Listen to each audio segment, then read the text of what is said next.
माफी मांगे। सर जिस तरह इंडिया यूएस डील को के लिए नेशनल कॉन्फ्रेंस और उमर अब्दुल्ला साहब हर फ्रंट पे फेल हो चुके हैं।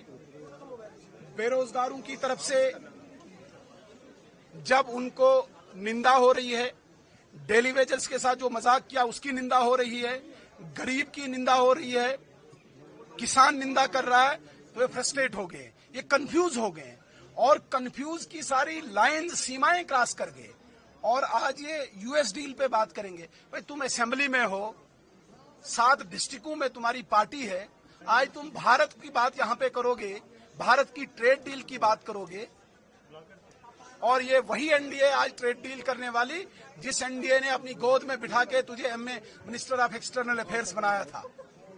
ये बड़ी बदकिस्मती है।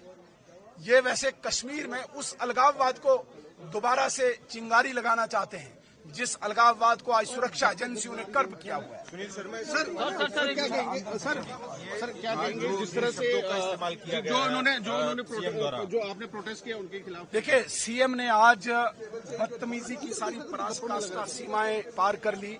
इस प्रकार के डेरोगेटरी वर्ड्स का यूज करके, अनपार्लियामेंट्री लैंग्वेज का यूज करके सदन की, हाउस की मर्यादा को भी भंग किया है, हाउस की सैंक्टिटी को भी तार तार किया है।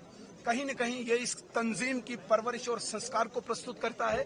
एक चीफ मिनिस्टर रोल मॉडल होता है किसी भी प्रदेश के लिए, उस चीफ मिनिस्टर के मुख से इस प्रकार की बातें निकलता ये शोभा नहीं देता है, ये दुर्भाग्य है और भारतीय जनता पार्टी इसका विरोध करती है, कल भी विरोध करेगी। हम कल पूरा प्रोटेस्ट करेंगे, एजिटेट करेंगे, हाउस की कार्रवाई को